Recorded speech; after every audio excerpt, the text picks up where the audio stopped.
সারঙ্গ ঠাকুরের শ্রীপাঠ বর্ধমান দর্শন করো। রাধে রাধে। হ্যাঁ হ্যাঁ, রাধেশ্যাম।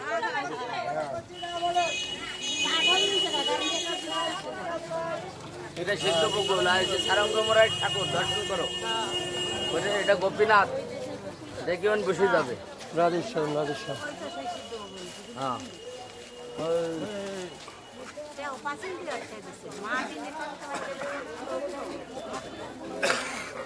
সিদ্ধ বকুল দর্শন করো প্রভু বন্ধু।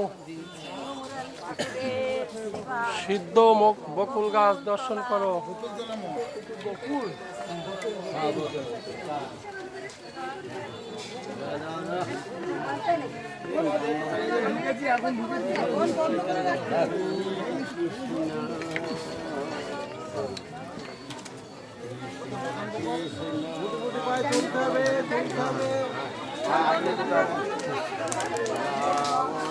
রাধে রাধে।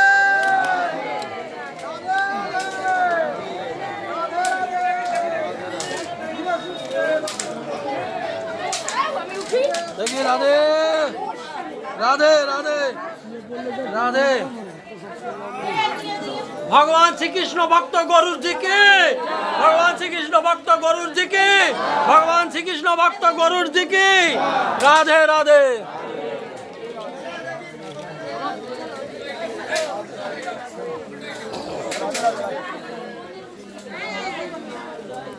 সিদ্ধ বকুল দর্শন করো বর্ধমান।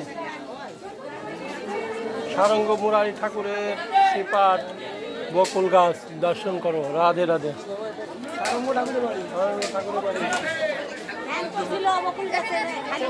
সিদ্ধ বকুল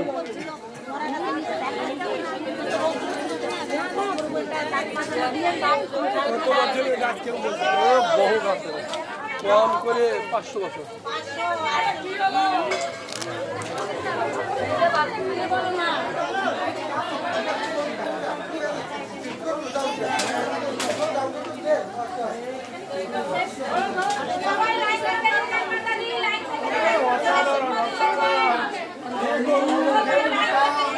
রাধা কৃষ্ণ প্রেমানন্দে হরিধ্বনি বলো।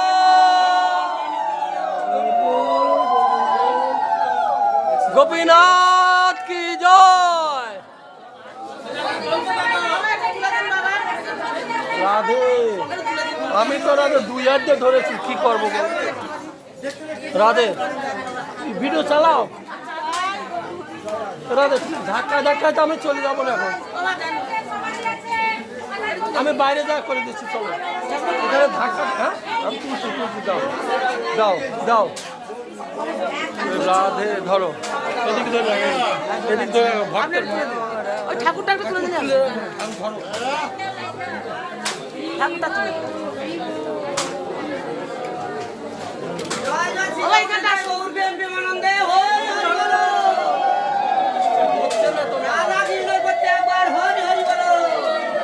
ব্যাগ কোনটা জানি না বাবা। জানো না? দর্শন করবে। ক্যামেরা কোনটা? ক্যামেরা হ্যাঁ না না আমি দেখে নি ক্যামেরা। ওই ক্যামেরা তো পাচ্ছি না। ক্যামেরা কোনটা? ওর মধ্যে না টিপুন। এটা না, এ তো ক্যামেরা না। ক্যামেরা তো নিতে হবে।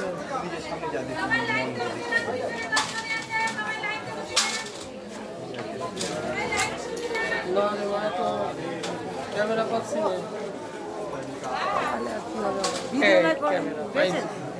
ধন্যবাদ। না এ উঠছে না। ভিডিও করে দিন। ক্যামেরায় তো খুঁজে পাচ্ছি না।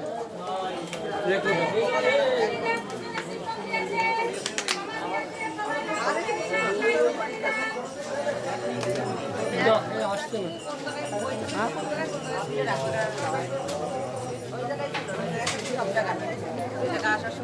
আমি আবার দেখাই দিই। না বাবা ক্যামেরা নেই। কপাল খারাপ। ক্যামেরা খোলা নেই কেন? ফেসবুকে দেখুন না।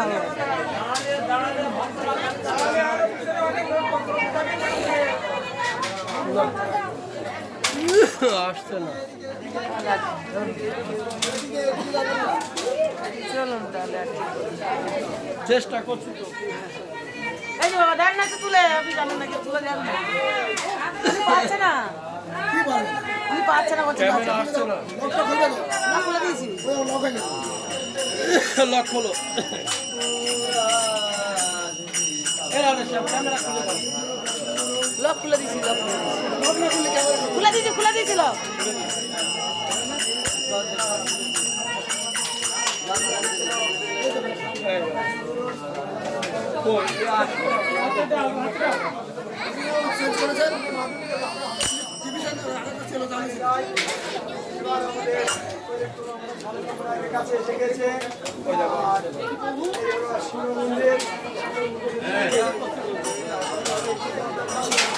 ক্যামেরা তো আসবে।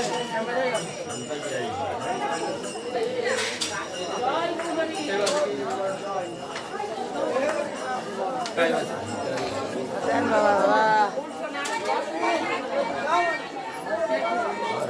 প্রভু বন্ধু দর্শন করো সারঙ্গ ঠাকুরের বাড়ি। ভালো ভালো হচ্ছে না। আমার এইখানে তো ভাই ভিড় কমে গেছে, হচ্ছে না, ভিড় কমে গেছে না। বেশ কষ্ট করেও পারলাম না আমি করতে। এইবার হবে। এবার তুলে দিন বাবা। রাধে রাধে। এই তো হয়েছে না বাবা। ক্যামেরা সঠিক সেটিং নিয়ে বুঝলে মা।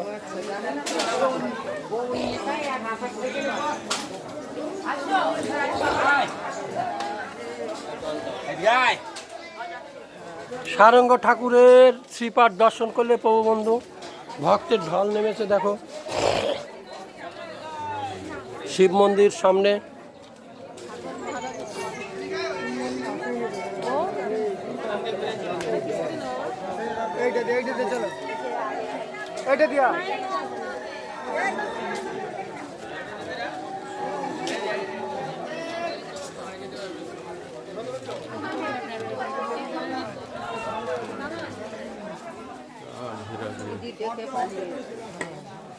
শিব মন্দির দর্শন করো প্রভু বন্ধু। ঠাকুরের জলের কল দেখতে পেলে প্রভু বন্ধু।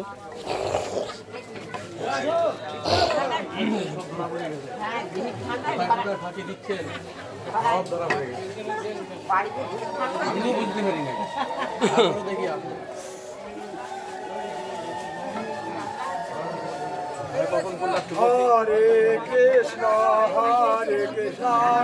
কৃষ্ণ কৃষ্ণ হরে হরে।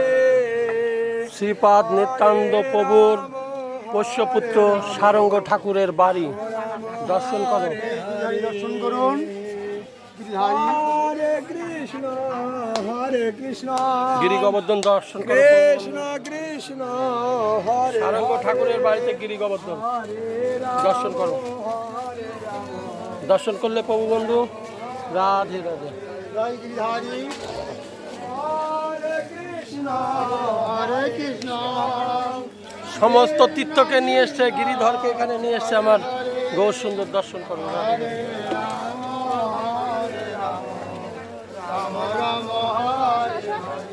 কৃষ্ণ চাপা গাছ দর্শন করো প্রভু বন্ধু।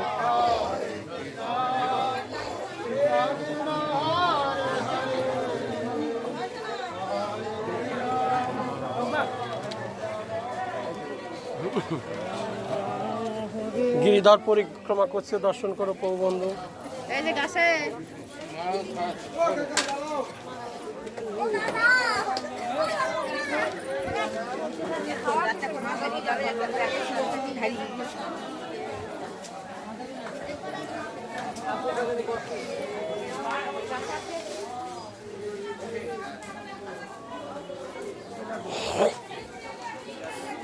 সব উঠেছে একসাথে করতে।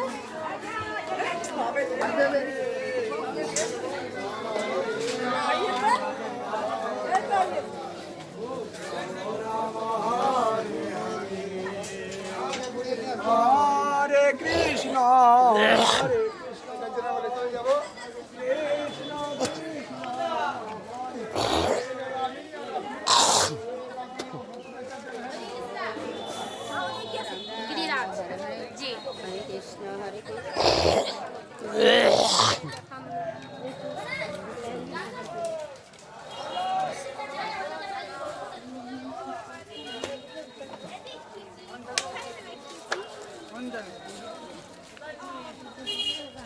সারঙ্গ ঠাকুর শ্রীপাঠ থেকে বেরিয়ে যাচ্ছি। প্রভুবন্ধু দর্শন করো।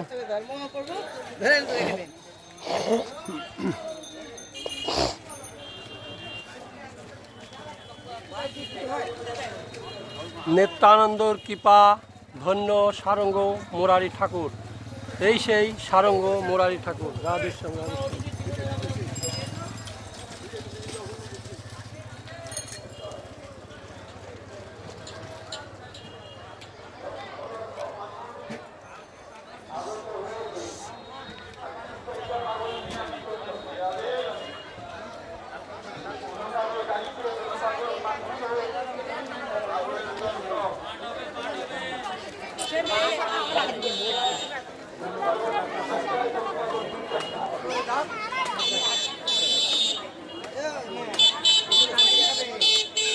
রাধেশ্যাম।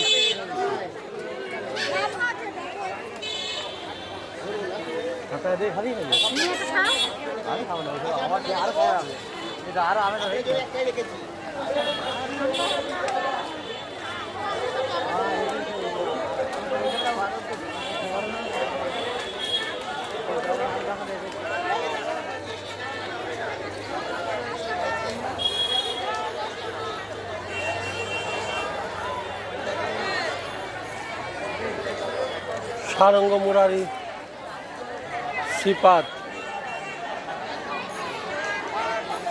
সামনে কুণ্ড দর্শন করতে।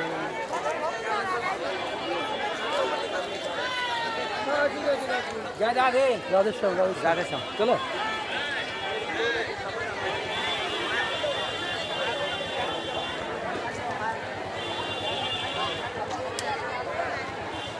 পাঠ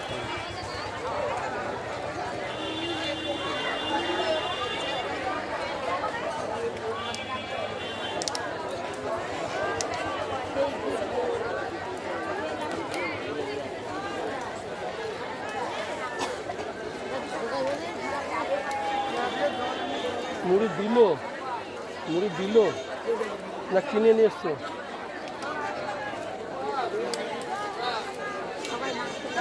রাধেশ্যাম রাধেশ্যাম দেখি। রাধেশ্যাম একটু পিছিয়ে বসো, এখানে একটু করি। পাঠ করবে তো একটু পিছিয়ে বসো। রাধেশ্যাম রাধেশ্যাম।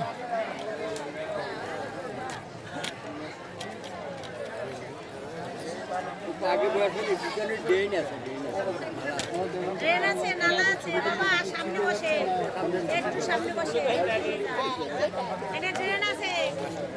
রাধেশ্যাম রাধেশ্যাম।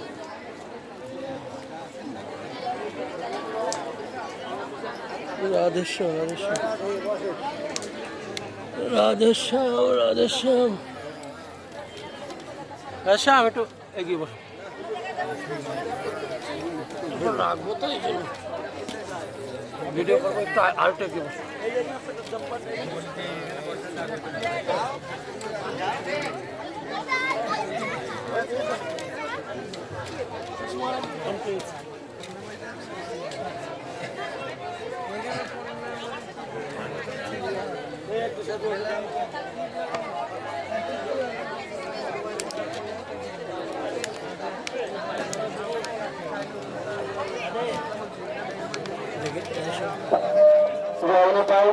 যারা বাইরে ঘোরাঘুরি করছে এটি ভিতরে আসবেন।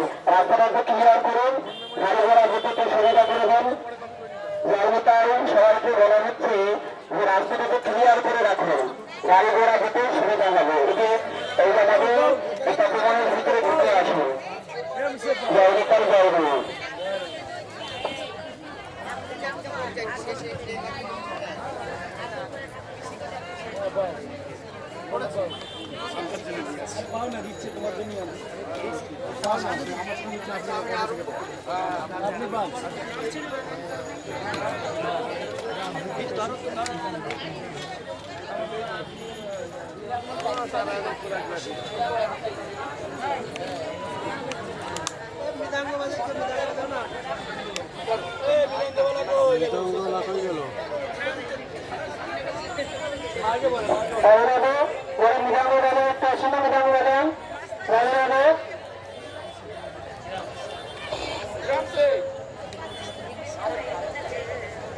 বাজাবে কিন্তু যারা মেধাবী একটু পারে একটু আসুন না তাদের আগে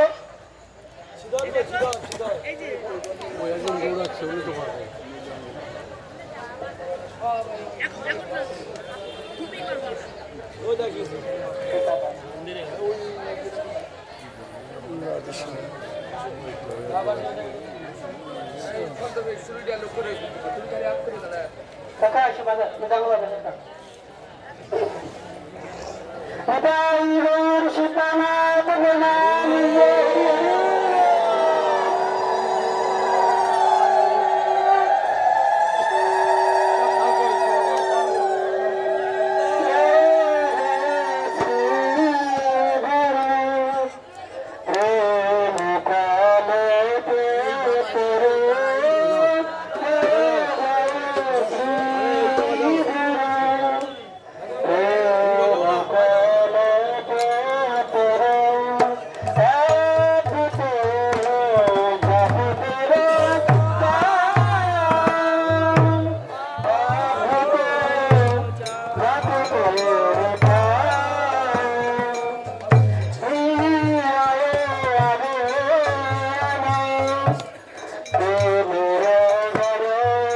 এদিক দিয়ে আসে বলে।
ভালো হচ্ছে না বাজানো কত্তালটা একটু কোথাও না কে ভালো মারে এদিকে আসো না একটু কত্তালতে ভালো মারে এই কত্তাল কে আসে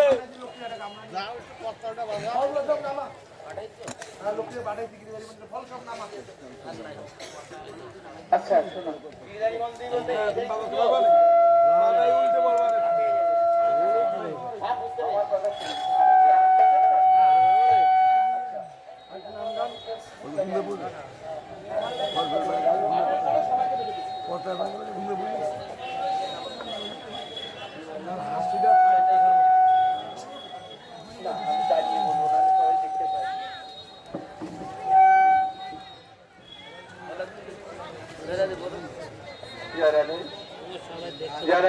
ঠিক আছে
বসে পড়ো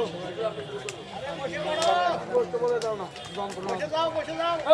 এখানে বসে পড়ো ওইখানেই বসো, ওইদিকে রাস্তা হবে না, ওইখানেই বসো, বসো বসো, ওইখানে বসো।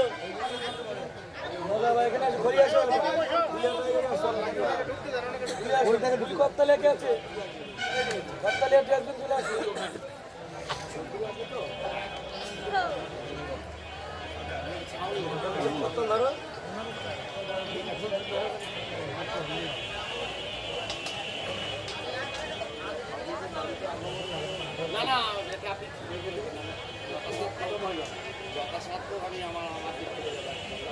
জয় নিতাই গৌর সীতানাথ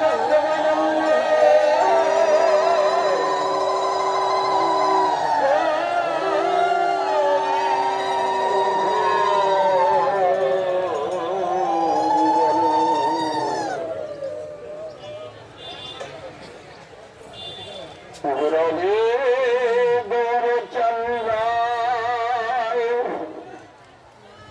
রাধিকায় স্তরালয়ে কৃষ্ণায় কৃষ্ণ ভক্তায় তদ্ভক্তায় নমো নমঃ।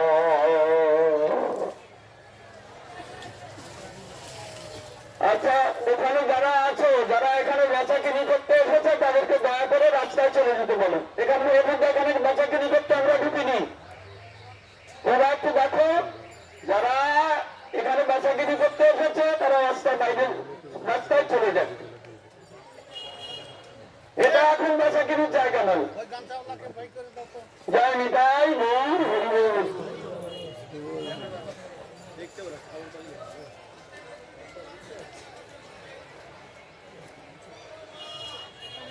আজকে আমরা পরীক্ষা করতে করতে আমরা 7টা দিন অতিক্রম করে এসেছি। হ্যাঁ, নবদ্বীপে কটা দিন? 9টা দিন। তো আমরা পরিক্রমা করতে করতে 7টা দিন অতিক্রম করে এসেছি। আমাদের টেনে নিয়ে বেড়াচ্ছেন কে? ঈশান ঠাকুর। তিনি বলছেন, আমি তো মাইকের চিহ্ন মাত্র, তুমি যা বলছেন সেটা আপনারা শুনছেন। তো ঈশান ঠাকুর, তার পিছনে শ্রীনিবাস আচার্য প্রভু, নরোত্তম ঠাকুর মহাশয় এবং রামচন্দ্র কবিরাজ। আমরা শ্রীগুরু চরণ কমল বিদায় ধরে হরিনাম করতে করতে তাদের সেই মুখনিসৃত কথামৃত আস্বাদনের জন্য একটু লালসার মতো পেছনে পেছনে আমরা ছুটছি। তো আজকে আমরা 7টা দ্বীপ অতিক্রম করে আমরা এই 8ম দ্বীপে এসে আমরা পদার্পণ করেছি। এটার নাম জন্মদ্বীপ। জন্মদ্বীপ। আপনারা জন্মমুনির কথা শ্রবণ করে থাকবেন। জন্মমুনি,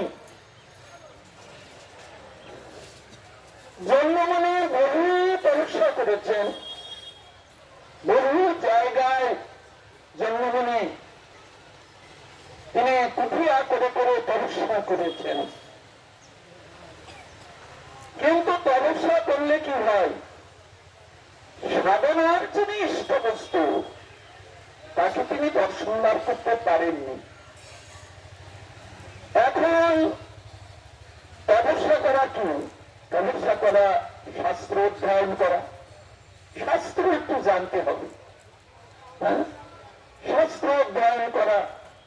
তো জন্ম মানে বেদ, পুরাণ, উপনিষদ, স্মৃতি, শ্রুতি, মহাভারত, গীতা ইত্যাদি শাস্ত্র তিনি অধ্যয়ন করেছেন। অধ্যয়ন করে দেখলেন ভগবানকে যদি পেতে হয় তাহলে নবদ্বীপ যেতে হবে। নবদ্বীপ, কেননা আমাদের সনাতন ধর্মে ভগবান একজন, এটা শাস্ত্র অধ্যয়ন না করলে সে বুঝতে পারে না। হ্যাঁ, শাস্ত্র যার অধ্যয়ন হয়নি তিনি ভগবত তত্ত্ব নিরূপণ করতে পারেন না। একজনের নাম বললেই তিনি বলবেন হ্যাঁ ইনি ভগবান। তো আজকে এই কয়েকদিন ধরে আমি আপনাদের বিরক্ত করছি ভগবানকে চেনানোর জন্য। জানি না কতটুকু চিনাতে পারলাম। আমাদের সনাতন ধর্মে একজন, দুজন ভগবান হয় না। ঈশ্বরে মেকম দ্বিতীয় নাস্তি, দুজন ভগবান হয় না। তাই সেই একজন ভগবান হলেন কে? কৃষ্ণস্তু ভগবান স্বয়ং। স্বয়ং ভগবান হলেন শ্রীকৃষ্ণ।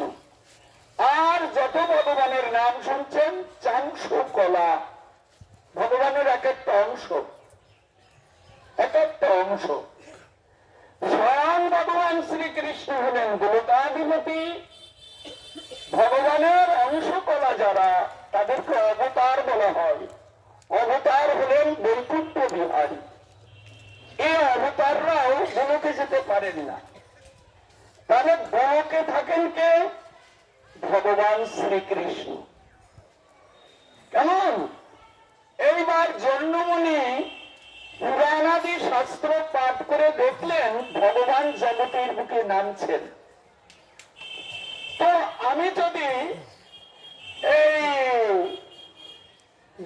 তপলোকে থাকি, জনলোক, তপলোক, সত্যলোক, আমি যদি তপলোকে থাকি, তাহলে ভগবান এখানে নামবেন না, আমিও ভগবানের দেখা পাবো না।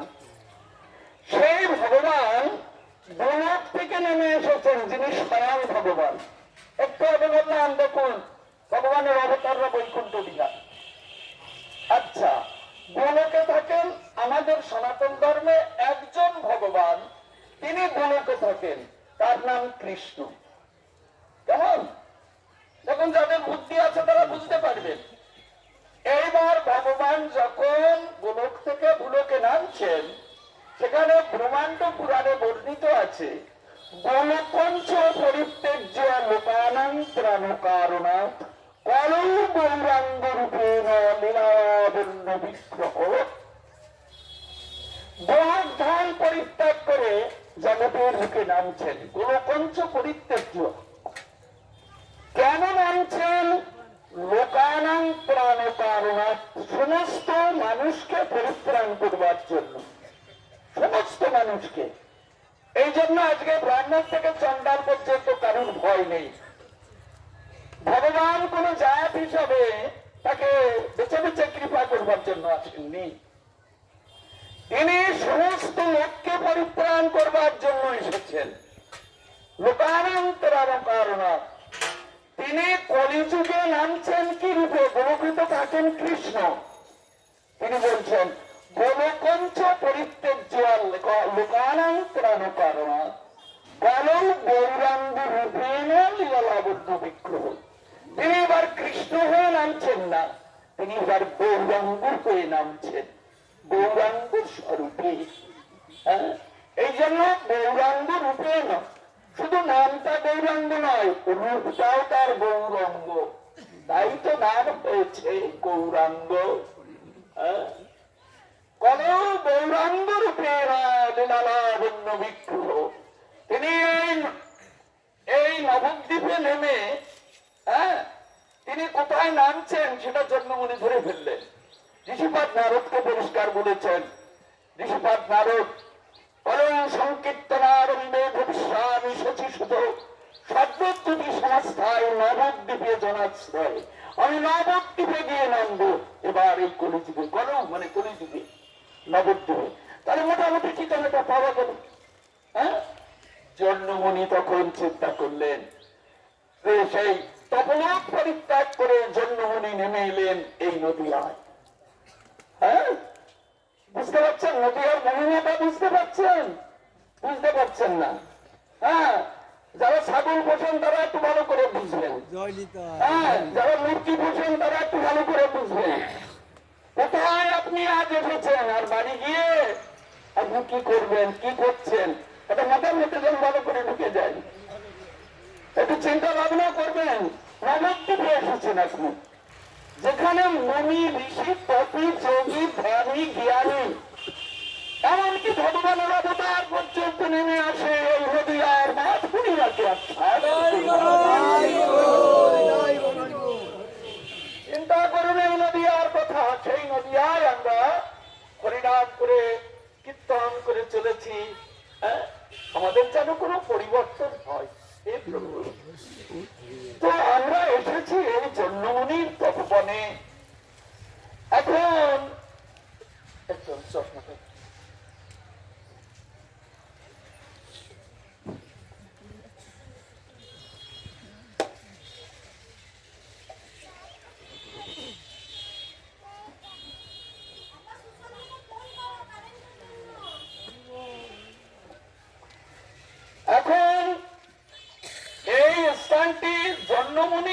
তপবন, এইখানে এসে তিনি তপস্যা করতে আরম্ভ করলেন। এইখানে আমরা জন্মমুনির তপবনে এসেছি। জায়গাটা যেখানে হোক না কেন তো চেষ্টা করবেন না, মনটা ফেলুন। আমরা আজকে জন্মমুনির তপবনে এসেছি। হ্যাঁ, এই জন্মমুনির তপবনে আমরা এসেছি, এই জন্য এই গ্রামটির নাম হয়েছে জামনগর। জন্মমুনির তপস্যা করেছেন বলে এর নাম জামনগর, জন্মমুনির তপবন। জন্মমুনি এখানে তপস্যা করে মহাপ্রভুর দর্শন পেয়েছেন বলে এটির নাম হয়েছে জন্মদ্বীপ। হ্যাঁ, এই আমরা জন্মদ্বীপে আমরা এসে জন্মমুনির তপবনে এখন আমরা অবস্থান করছি। জন্মমুনি পরম আনন্দে এইখানে দেখি নবদ্বীপ শোভা বিচরয় মনে। এই নবদ্বীপে ভগবান আসবেন বলে যোগমায়া দেবী কত সুন্দর করে এই নবদ্বীপকে সাজিয়েছেন, তাও একটু ভাবুন। ভগবান আসবেন, মঞ্চটা কত সুন্দর হবে।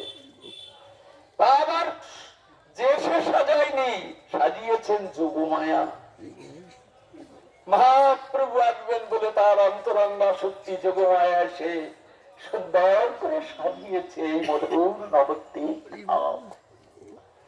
জন্মমণি ওই নবদ্বীপের কথা যত চিন্তা করছেন, ততই তার মনমন্দিরে নবদ্বীপের শোভা পরিবর্তিত হচ্ছে। ওই তো কি শোভা দিয়েছে আজ এই নবদ্বীপ, কত সুন্দর শোভা না এই মধুর নবদ্বীপ। নবদ্বীপের শোভা চিন্তা করছে, দেখি নবদ্বীপ শোভা বিচরয় মনে, মনে মনে বিচার করছেন। অন্য কলি হইতে এই কলিযুগ ধন্য। কলিযুগ কি এই একবার এসেছে? না, সত্য ত্রেতা দাপর কলি চলছে চলছে। সৃষ্টির প্রথমে সত্য যুগ, ত্রেতা যুগ, দাপর যুগ, কলি যুগ, এটা ঘুরছে। সত্য ত্রেতা দাপর কলি। এর আগে অনেক কলি যুগ এসেছে, অনেক কলি চলে গেছে, আপনার মনে নেই, কিন্তু যিনি শাস্ত্রজ্ঞ তার মনে আছে যে এইরকম করে যুগ চলছে, ঘূর্ণয়মান ঘুরছে সত্য ত্রেতা দাপর কলি। এরকম ৭১ বার চার যুগ যদি যায় তাহলে এক মন্বন্তর হয়। ১৪ মন্বন্তর এই যুগের স্থিতি, ১৪ মন্বন্তর এরকম এই যুগের স্থিতি। সপ্তম মন্বন্তরে অষ্টবিংশ চতুর্যুগের দাপরের শেষ ভাগে স্বয়ং ভগবান গোলক থেকে নেমে এসেছিলেন মধুর বৃন্দাবনে। ইনি স্বয়ং ভগবান গোলকাধিপতি। বৃন্দাবনে এসে ১০ বৎসর নমস্কার ব্রজলীলা করে তিনি আবার চলে যান। কিন্তু এইখানে এসে তিনি একটা ঋণ পরিশোধ করতে পারেন, সেটা হলো রাধারানীর অন্তরের বাঞ্ছা। শ্রীকৃষ্ণের মাধুর্যের চমৎকারিত্ব কতখানি আস্বাদন করা হলো না, কৃষ্ণ রাধা প্রেমের মাধুরিমা কতখানি তা তিনি আস্বাদন করতে পারলেন না। কেননা জগতের মধ্যে পরকীয়া প্রেমে আটকে দিয়ে এখন আস্বাদন করবেন কি করে? শ্রীকৃষ্ণের মাধুর্যের চমৎকারিত্ব যদি রাধারানী আস্বাদন করতে পারতেন, তাহলে তার মনে যে কি আনন্দের ঢেউ বয়ে যেত, সেটি বৃন্দাবনে বয়ে গেল না। তাই এই ৩টি ঋণ পরিশোধ করবার জন্য রাধারানীর অন্তরের যে অভিব্যক্তি সেটিকে প্রকাশ করবার জন্য ভগবান শ্রীকৃষ্ণ তিনি রাধারানীর মনোবাঞ্ছা পূর্ণ করেছেন এই লীলায়। কি করে? রাধাঙ্গ দিয়ে কৃষ্ণাঙ্গ ঢেকে আজ স্ত্রী গৌরাঙ্গ সুন্দর হয়ে আজ এই মধুর নদিয়ায় নেমে কেননা রাধারানীর ইচ্ছা তোমার প্রতি অঙ্গ চায় আমার প্রতি অঙ্গ আস্বাদিতে, তোমার প্রতি অঙ্গের সঙ্গে আমার প্রতি অঙ্গ মিলে যাবে, তবেই তো মিটবে আমার মনের স্বাদ। তাই গৌরাঙ্গ সুন্দর রূপে রাধারানীর মনের বাঞ্ছা পূর্ণ করে এই নদিয়ায় নেমে এসেছেন। জন্মমণি এত কথা জানলেন, আমরা কিছু বুঝতে পারলাম। আবার বলছেন, এই দেখুন, অন্য কলি হইতে এই কলিযুগ ধন্য। আগেও কলি গেছে, কলিতে গৌরাঙ্গ অবতার, তাহলে আগের কলিতেও তো গৌরাঙ্গ এসেছে, তাহলে এই কলি এত ধন্য কেন? সেটির উত্তর দেবেন শ্রীরূপ গোস্বামী পাদ।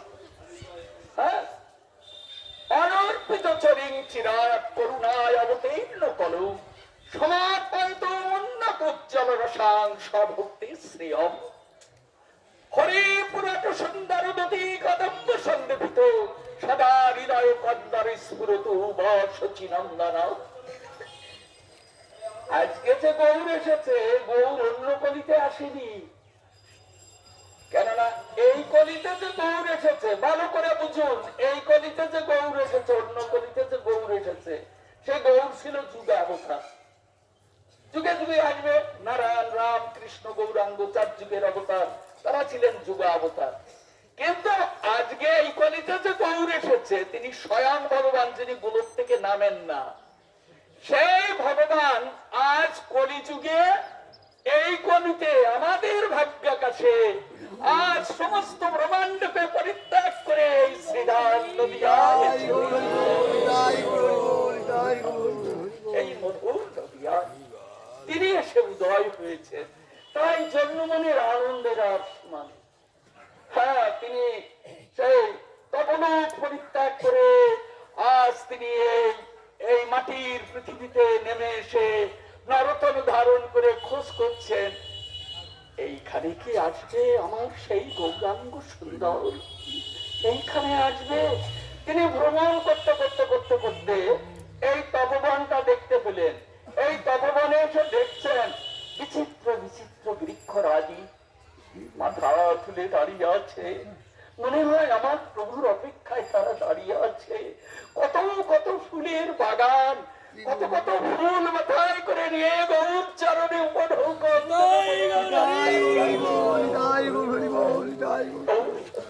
চরণে। তাই জন্য মানে বিচার করে দেখলেন, আমি এইখানেই তপস্যা লাগাবো, এইখানে তপস্যা লাগাবো। নবদ্বীপে অবতীর্ণ কলির প্রথমে ধরিব যে গৌরবর্ণ উপমার পাপ, সে গৌরবর্ণ ধারণ করবে উপমার পাপ। হইব শ্রী অঙ্গের ভঙ্গিমা চমৎকার, চমৎকার ভঙ্গিতে এসে দাঁড়াবে। নবদ্বীপে করিবেন অদ্ভুত বিলাস, তাহা কি দেখি পূর্ণ হইবে অভিলাষ। হইছে বিচারিয়া মুনি মনের আনন্দে আরাগয়ে ভুবন মোহন গরুর চন্দ্রে মুদ্রিত নয়নে মনি করিতে ধ্যান হৃদয়ে উদয় হইল প্রভু দয়াবাদ। এখন চোখ বুঝিয়ে মনে মহাপ্রভুর এই রূপ মাধুরী বা চিন্তন করছেন। অপূর্ব মাধুরী, অপূর্ব রূপ, অপূর্বতার কান্তি, অপূর্ব সাজে সজ্জিত চিন্তন করছেন চন্দ্রমণি। মুদ্রিত নয়নে নেত্রে বহে পরিজল, চোখ দিয়ে জল পড়ছে। বলেন ওইটাই পাওয়ার উপায়, ওইটাই পাওয়ার উপায়। এই জন্য এই আরাধনাটাই হলো নির্জন স্থানে, নির্জন জায়গায় বসে তাকে স্মরণ করা, এটাই হলো আরাধনা। হ্যাঁ, তো আরাধায়ে ভুবন মোহন গৌর চন্দ্র মুদ্রিত মনে করে ধ্যান হৃদয় উদয় হইলা প্রভু দয়াবাদ। যখন একচিত্তে আরাধনা করতে লাগলেন নয়নের জলে, তখন গৌরাঙ্গ সুন্দর জগতে তখন আসেননি, কিন্তু তিনি সেই অপূর্ব সুন্দর রূপ মাধুরীমা বিস্তার করে এই জন্মমণির সামনে এসে দাঁড়ালেন। আরাধনা, এটা দ্বারা আমাদের বিশ্বাস হয় প্রভু জগতে নেই, কিন্তু তিনি কি আমার সামনে দাঁড়াবেন কোনদিন? ভগবান যেন প্রতিজ্ঞাবদ্ধ, দাঁড়াবো দাঁড়াবো তোমার সামনে। কবে দাঁড়াবেন তিনি? বলেন কলৌ ভক্তি ভক্তা কৃষ্ণ পুর স্থিত। যেদিন কৃষ্ণ নাম করতে করতে তোমার নামের সেদিন জানবে তিনি এসে দাঁড়াবে তোমার দুয়ারে, তুমি তাকে দেখতে পাবে, কিন্তু কৃতার্থ করে দেবেন, ধন্য করে দেবেন যুবক তোমার। হ্যাঁ, আরাধনা, তাকে আরাধনা করা, এই আরাধনাটা যেদিন হৃদয় মন্দিরে লেগে যাবে সেই দিন তার সাথে দেখা হবে।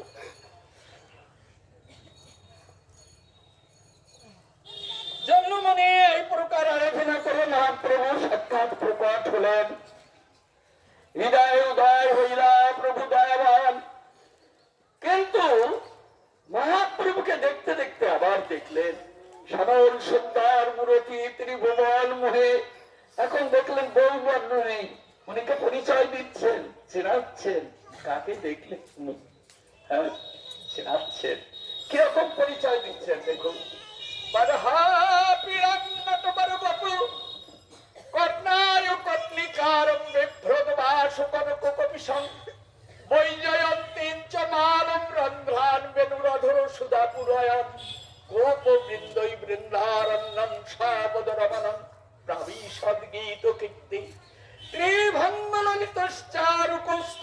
বিরাজিত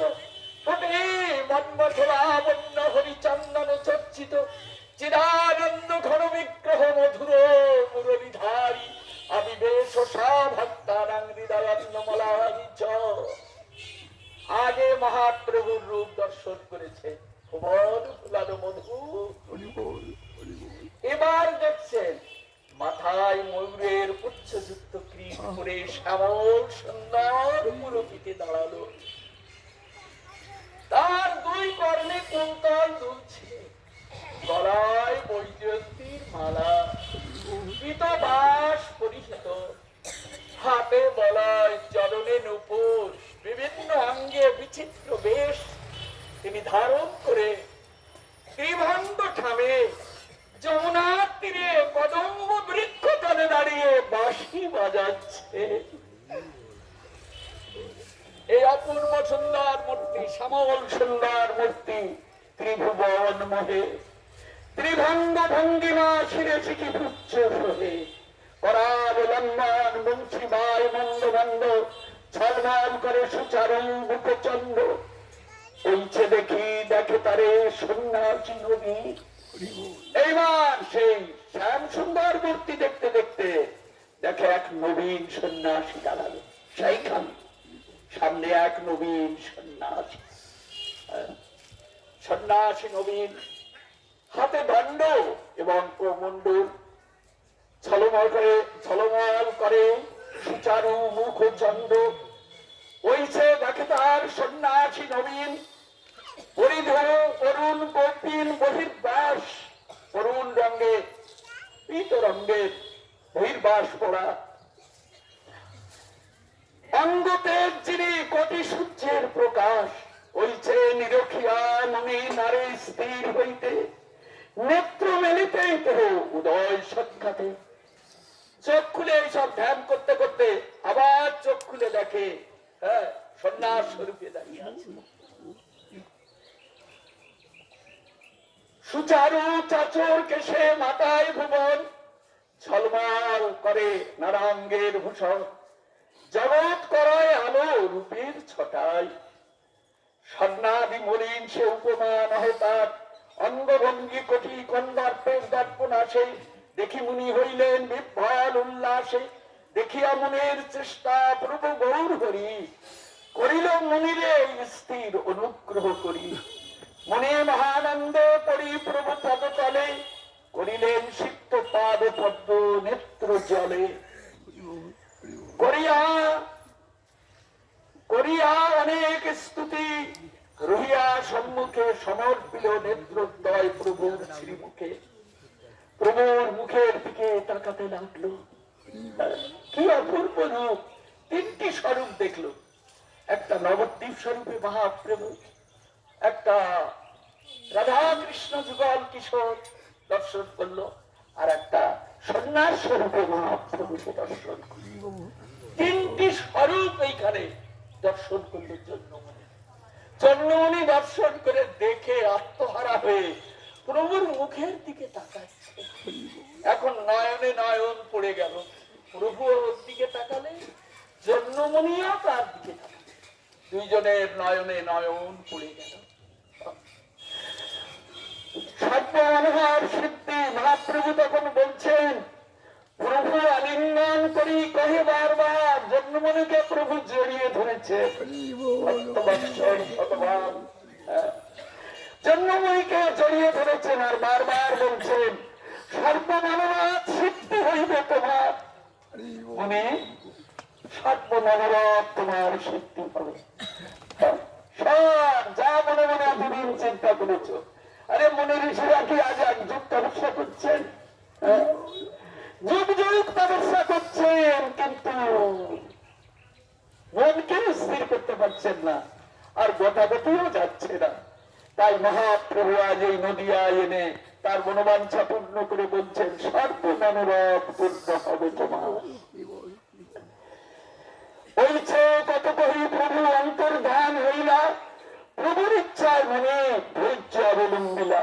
প্রভুর ইচ্ছায় উনি ধৈর্য ধরলেন। আপনার সৌভাগ্যের প্রশংসা মনে মনে, নিজের সৌভাগ্য মনে মনে প্রশংসা করছেন। হইল মোর তপস্যা সফল এতদিনে। তাই আজ আমরা নদিয়ায় এসে মহাপ্রভুর এই মধুর কথামৃত আমরা স্বাগত করছি। এটাই আমাদের মনোরথ পূর্ণ করে দেবে, মনোরথ। হইল তপস্যা সফল এতদিনে, কত সাত নদিয়ার মহিমা কহিতে নিরন্তর। নদিয়া চাঁদের গুণ গায়, তুলায় দূষণ সিক্ত নেত্রে অশ্রুধারা বয়। এই নদিয়ার পথে গোড়াতে লাগলো জন্মমুনি, তার নয়নের জালে সিক্ত হতে লাগলো তার বসন ভূষণ।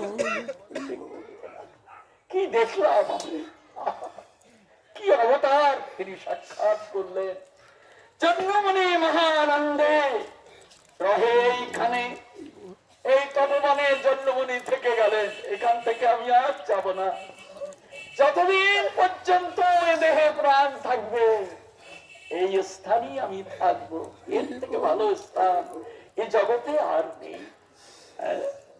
জন্মমুনি শ্রী গৌরচন্দ্রের বিহার সেসব ভাবিত হইল বিদরে আমার। ঈশান ঠাকুর বলছেন, এই যে জন্মমুনি এইখানে এত তপস্যা এত আরাধনা করে প্রভুকে পেলেন শ্রীনিবাস, এই কথা বলতে আমার হৃদয়টাও বিদরিত হয়ে যায়। কি আর্তনাদ, কি আরাধনা তিনি করেছিলেন এখানে। সেসব বিদরিত হিয়া বিদরে আমার, এটা ছিল পুষ্পময় অপূর্ব কানন। এইখানেই ছিল ফুলের বাগান, অপূর্ব অপূর্ব বৃক্ষরাজি। লোকে কহে, এই জন্য এই স্থানে এসে লোকে কহে এটি জন্মমুনির তপবন। তাই আজ আমরা মনমন্দিরে সেই তপবনকে সাজিয়ে আজ আমরা এখানে বসে সেই তপবনের কথা আমরা স্বাগত করলাম। এইখানে মহাপ্রভু জন্মমুনিকে কৃপা করেছিলেন, আমরাও তার কৃপার পথখানি চেয়ে এসেছি তার উদ্দেশ্যে। তার সেই চরণ কমলে, হে জন্মমুনি তুমি আমাদেরও একটু কৃপা করো, যেন তোমার শ্রীচরণ কৃপায় গৌর সুন্দরের সাক্ষাৎকার আমরাও যেন কোনো না কোনো দিন দর্শন করে কৃতকৃতার্থ হতে পারি। উঠবেন না, এর থেকে আরো ভালো কথা আছে, আরো ভালো কথা আছে। এই জন্য এই স্থানটির নাম হলো জন্মমুনির তপবন। এই স্থানের কথা যারা শ্রদ্ধানুচিত্তে শ্রবণ করে তারা ভগবানকে ভালো করে বন্দনা করবার, স্তব স্তুতি করবার ক্ষমতা তাদের হৃদয় মন্দিরে এসে উপস্থিত হয়। জানেন, এই যেখানে এসেছি এই পথ দিয়ে মহাপ্রভু প্রতিদিন ওই চলে যেতেন, ওই বিদ্যানগরে। বিদ্যানগরে চলে যেতেন, গঙ্গাদাস পণ্ডিতের তোলে প্রতিদিন এই পথে যেতেন এবং এই পথে আসতেন। দেখুন এই জায়গাটার মহিমা একবার ভেবে দেখুন। প্রতিদিন যে মন্দিরে আপনারা গেলেন, গোপীনাথ মন্দির, রাধা গোপীনাথ মন্দির, এটা সারেঙ্গ মুরারির সেবিত বিগ্রহ, এই রাধা গোপীনাথ মন্দির। হ্যাঁ, সারেঙ্গ মুরারির সেবিত বিগ্রহ। সারেঙ্গদেব মহাপ্রভুর খুব প্রিয় ভক্ত ছিলেন। মহাপ্রভু যখন ওই বিদ্যানগরে যেতেন তখন এইখানে ঢুকতেন, এইখানে। হ্যাঁ, এই সারেঙ্গ মুরারির পাঠে গোপীনাথ জিউ এই মন্দিরে ঢুকতেন। সারেঙ্গদেবের সঙ্গে একটু কথা বলে যেতেন। সারেঙ্গদেব নিয়ম করে ভোরবেলায় 1 লক্ষ নাম করে তবে ওই বকুল গাছের তল থেকে উঠতেন। সারেঙ্গ মুরারি এই বকুল গাছের তলায় সারা জীবন তপস্যা করে গেছেন সারেঙ্গদেব। মহাপ্রভু এসে সারেঙ্গদেবকে বলেন, সারেঙ্গদেব তুমি তো বুড়ো হতে চললে, তা এত শিষ্য টিষ্য করলে না, এই গোপীনাথজির সেবা চলবে কি করে? হ্যাঁ, গোপীনাথের সেবা কি করে চলবে? তুমি একজন শিষ্য কর। মহাপ্রভু বলতেন। সারেঙ্গদেব বলতেন, ঠাকুর তুমি কি বলছো? আমার কি শিষ্য করার ক্ষমতা আছে? হ্যাঁ, শিষ্য করার ক্ষমতা আছে? বুঝবেন, যারা ভজন সাধন করে না তারা লোক দেখলেই মনে করে ওকে যদি শিষ্য করতে পারতাম কান করে টেনে টেনে শিষ্য করে। হ্যাঁ, আমার চোখে দেখা, সারা ভারতবর্ষ তো প্রায় ঘুরেছি। তারা মনে করে কি জগতে যদি সব আমার শিষ্য হয়ে যেত।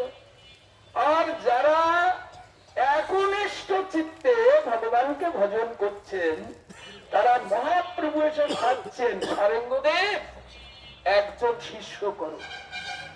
সারেঙ্গদেব বলছেন, আমি কি শিষ্য করার যোগ্য? আমি কি গুরু হওয়ার যোগ্য? ঠাকুর তুমি যাই বলো না কেন, আমি শিষ্য করতে পারবো না। কেননা নিজে উদ্ধার হওয়ার